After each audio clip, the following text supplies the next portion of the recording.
Hello friend, मैं Rakesh Roshan learn tech to tech channel से। यार ये मेरा एमसीए एंट्रांस के कंप्यूटर अवेयरनेस सेक्शन का नेक्स्ट वीडियो है, जिसमें आज हम लोग फिर से कुछ ऐसे क्वेश्चन देखेंगे जो एमसीए एंट्रांस एग्जाम के लिए काफी इंपॉर्टेंट है। तो चलिए स्टार्ट करने से पहले जस्ट मैं आपसे रिक्वेस्ट करता हूं कि अगर अभी तक आपने मेरे चैनल को सब्सक्राइब नहीं कर रखा है तो सब्सक्राइब कर लें और बगल में जो बेल है जरूर क्लिक करें, जिससे मेरे जितने भी नए वीडियोज हैं उनका नोटिफिकेशन आपको मिलता रहे। तो चलिए स्टार्ट करते हैं।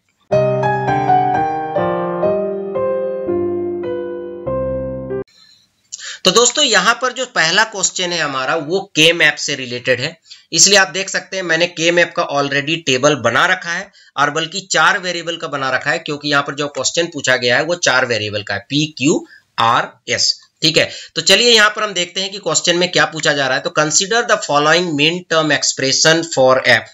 तो यहाँ पर ये मीन टर्म एक्सप्रेशन दिए हुए हैं और समेशन में कुछ नंबर दिए हुए हैं 0, 2, 5, 7, 8, 10, 13, 14। ये जो इन सेल्स है इनका नंबर होता है। ठीक है, जिसमें से 4 जो सेल्स हैं 2, 7, 8, 13 ये डोंट केयर टर्म्स है। ठीक है, ये जो टर्म्स हैं 0, 2, 5, 7, 8, 10, 13, 15, ठीक है, इसमें से 4 टर्म जो है वो आपका डोंट केयर है। ठीक है, 2, 7, 8 और 13।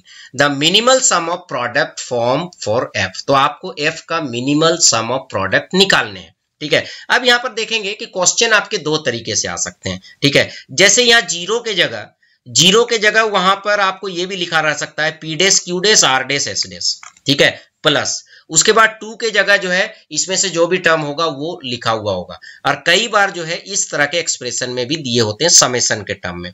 तो समेशन के टर्म में ये क्या करता है, जो आपके सेल नंबर्स हैं वो आपको यहाँ पर गिवन होते हैं। ठीक है, तो यहाँ पर आपको मिनिमल सम ऑफ प्रोडक्ट निकालना है। तो चलिए देखते हैं। तो चूंकि 4 वेरिएबल है पी क्यू आर एस, तो यहाँ पर आप देख सकते हैं मैंने पी क्यू लिया है और आर एस लिया है। पी क्यू जो है वो वर्टिकल के लिए है और आर एस जो है वो आपका हॉरिजॉन्टल के लिए है। ठीक है, तो ये वेरिएबल्स को हम अलग अलग तरीके से लिखते हैं। जैसे पी क्यू को हम पहले लिखेंगे पी डेस क्यू डेस, फिर पी डेस क्यू लिखेंगे, फिर पी क्यू लिखेंगे और पी क्यू डैश लिखेंगे। तो यहाँ पर आप देखेंगे कि पी क्यू का सारा कॉम्बिनेशन हमने यहाँ पर लिख लिया है। ठीक है, जैसे एक बार जो है दोनों में डैश नहीं है, एक बार पी में डैश है, एक बार क्यू में डैश है और एक बार दोनों में डैश है। वही सेम काम यहाँ पर आर एस के लिए हुआ है। अब ये जो नंबर्स हैं, ठीक है, इनका वैल्यू पुट करने के लिए सबसे पहले आपको जो है ये जो सेल्स दिए हुए हैं, ये जो बॉक्सेस है, इनका नंबरिंग आपको पता होना चाहिए। तो इसका नंबरिंग कैसे होता है, पहला 0 होता है, फिर 1, फिर उसके बाद लास्ट वाला 2 होता है और सेकेंड लास्ट वाला 3 होता है। यहाँ पर सीरियल वाइज नहीं चलता है, पहला दूसरा फिर आखिरी फिर सेकेंड लास्ट। ठीक है, उसके बाद 4, फिर यहाँ पर 5, फिर यहाँ पर 6 और यहाँ पर 7। जैसे हॉरिजॉन्टली हम ले रहे थे पहला दूसरा आखिरी फिर सेकेंड लास्ट, उसी तरह आप वर्टिकली में भी क्या होगा, पहला लाइन हो गया, दूसरा लाइन हो गया, अब हम आखिरी लाइन में चलेंगे। तो 7 तक वहां हो चुका था, तो हम यहाँ लेंगे 8, 9, 10 और 11।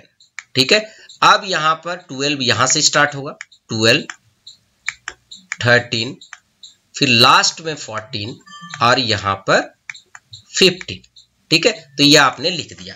अब आप आराम से जो है यहाँ पर जो भी मेन टर्म्स दिए हैं उनको आप पुट कर सकते हैं। अब यहाँ पर क्या करना है, जितने भी डोंट केयर टर्म दिए हुए हैं उसमें आपको क्रॉस लगाना है। तो 2 में क्रॉस लगाना है, तो ये 2 है तो इसको हम क्रॉस कर दिए। 7 में क्रॉस लगाना है, 7 को हमने क्रॉस कर दिया। 8 में क्रॉस लगाना है तो हमने 8 को क्रॉस लगा दिया और 13 को हमें क्रॉस लगाना है तो हमने 13 को क्रॉस लगा दिया। ठीक है, अब जो बाकी बच रहे हैं उसमें आपको 1 लिखना है। जैसे 0 है तो 0 में क्या आएगा, 1 आएगा। ठीक है, उसके बाद 2 में ऑलरेडी क्रॉस है, 5 में आपका 1 आएगा। ठीक है, 7 में क्रॉस है, 8 में क्रॉस है, 10 में आपका 1 आएगा। तो 10 कहाँ है, यहाँ पर है तो यहाँ 1 आएगा। फिर 13 में क्रॉस आएगा क्योंकि 13 जो है यहाँ पर डोंट केयर में है। उसके बाद 15, तो 15 यहाँ पर खाली है तो 15 में आपका 1 आएगा। तो इस तरह से आपने एंट्री कर दिया। अब आपको ग्रुपिंग करने हैं। आपको ग्रुपिंग ऐसा करना है कि मैक्सिमम जो 1 या क्रॉस जो है वो कवर होना चाहिए। ठीक है, तो यहां पर अगर आप देखें तो 2-2 का भी ग्रुप बन रहा है पर 4 का भी ग्रुप बन रहा है। अगर यहां पर देखें तो ये जो है 4 का ग्रुप बन रहा है। ठीक है, अगर आप के मैप का चैप्टर अगर देखेंगे तो वहां पर ग्रुपिंग कैसे होता है, या तो वर्टिकली ऐसे होता है या फिर हॉरिजॉन्टली होता है। और हमेशा जो ग्रुप बनता है वो 2 का ग्रुप बनेगा या फिर 4 का बनेगा या फिर 8 का बनेगा, मतलब हमेशा 2 का पावर के ग्रुप में ही होने चाहिए। ठीक है। उसके बाद ठीक है, आप बोल सकते हैं कि सर ये तो हो गया, आपने ग्रुप बना दिया, तो ग्रुप हमेशा हॉरिजॉन्टली या वर्टिकली बनता है। तो यहां पर आप देख रहे हैं 1 और क्रॉस था, क्रॉस और 1 था, ठीक है। तो यहां पर 4 एक साथ आ रहे थे, तो इस तरह से आप ग्रुप बना सकते हैं, ठीक है। पर यहां पर आप ऐसे नहीं बना सकते हैं कि जैसे ये यहां से लेके इसको और इसको ऐसे नहीं बना सकते, ठीक है। तो इस तरह से जो है पॉसिबिलिटी नहीं है, मतलब यहाँ पर डायगोनली आप ग्रुप नहीं बना सकते। अब यहाँ पर ग्रुप कैसे बन सकता है, जैसे ये चारों कोना का एक ग्रुप बन सकता है, ठीक है। तो जैसे यहाँ पर देख रहे हैं चारों कोना में आपका 1 और क्रॉस है, मतलब एंट्री है, कुछ ना कुछ एंट्री है, ठीक है। तो यहाँ पर आप देख रहे हैं चारों कोना में 1 क्रॉस है, ठीक है। तो ये आप देख रहे हैं कि अब जो है आपका सारा 1 और क्रॉस कवर हो गया। क्रॉस आपका छूट सकता है पर 1 नहीं छूटना चाहिए, ये आपको ध्यान रहे, ठीक है। क्रॉस आप छोड़ सकते हैं पर 1 नहीं छोड़ना है आपको, ठीक है। तो इस तरह से आपको क्या करना है, मिनिमम ग्रुप बनाने हैं और हर ग्रुप में मैक्सिमम जो है टर्म होने चाहिए। ध्यान से आप सुनिएगा कि जो आपका ग्रुप होना चाहिए वो आपका मिनिमम होना चाहिए, ठीक है। और हर ग्रुप में जो नंबर्स होने चाहिए, जो टर्म्स होने चाहिए, वो आपका मैक्सिमम होना चाहिए, ठीक है। तो ये आपको ध्यान रखना है। तो ये बन गया। अब इसके अनुसार आप आराम से इक्वेशन बना सकते हैं। अब ये सबसे पहले हम ये बीच वाले में चलते हैं। तो बीच वाले जो है ये कितना रो को कवर कर रहा है, सेकेंड और थर्ड। तो सेकेंड और थर्ड रो में क्या कॉमन है, अगर आप देखें तो सेकेंड और थर्ड रो में क्यू कॉमन है। देखिए यहां पर भी क्यू है और यहां पर भी क्यू है, ठीक है। तो आपको क्या लिखना है, क्यू, ठीक है। और उसके बाद ये सेकेंड और थर्ड रो तो कवर कर रहा है, पर सेकेंड कॉलम और थर्ड कॉलम भी कवर कर रहा है। तो सेकेंड कॉलम आपका ये है और थर्ड कॉलम ये है। तो सेकेंड कॉलम में आर डैश एस है और थर्ड कॉलम में आर एस है। तो दोनों में क्या कॉमन है, एस कॉमन है। तो यहां पर क्या आ जाएगा, एस।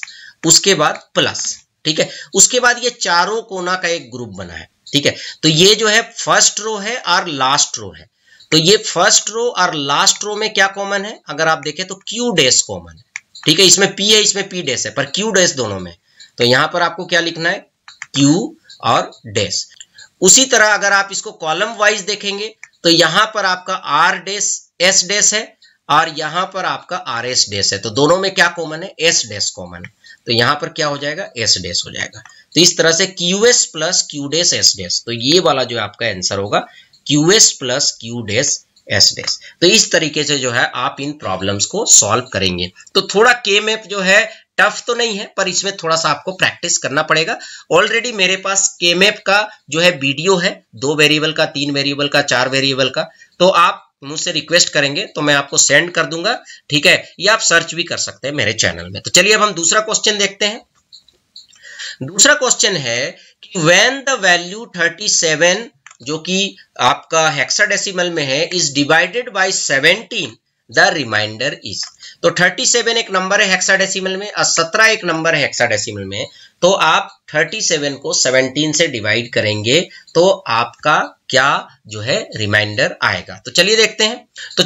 अगर 37 को अगर आप डेसिमल में चेंज करेंगे तो क्या होगा, 3 इंटू 16, ठीक है, और प्लस 7, ठीक है। तो 7 मैं क्यों लिख रहा हूं, केवल क्योंकि उसके बाद इंटू 16 का पावर 0 1 ही हो जाएगा। तो 16 3 48 और 7 55। तो 37 का डेसिमल क्या होगा, 55 होगा। उसी तरह 17 का क्या होगा, अगर इसको हम देखें, ठीक है। तो 16 1 इंटू 16 हो गया, प्लस 7 तो कितना हो गया, 23। तो ये कुछ नहीं, मैं केवल क्या कर रहा हूं, हेक्साडेसिमल से डेसिमल में चेंज कर रहा हूं। तो 55 को 23 से अगर आप यहां पर 55 को अगर 23 से अगर आप डिवाइड करेंगे तो क्या आपका आएगा। तो 23 2 जा 46, ठीक है। तो यहां पर रिमाइंडर क्या आ गया आपका, 9 आ गया। चूंकि आपका रिमाइंडर 9 आया तो हेक्साडेसिमल में हम 9 को 9 से ही रिप्रेजेंट करते हैं। तो इसलिए यहां पर जो आंसर होगा 09 इन हेक्साडेसिमल। तो इस तरीके से आप इन प्रॉब्लम्स को सॉल्व कर सकते हैं। तो चलिए अब हम नेक्स्ट क्वेश्चन देखते हैं।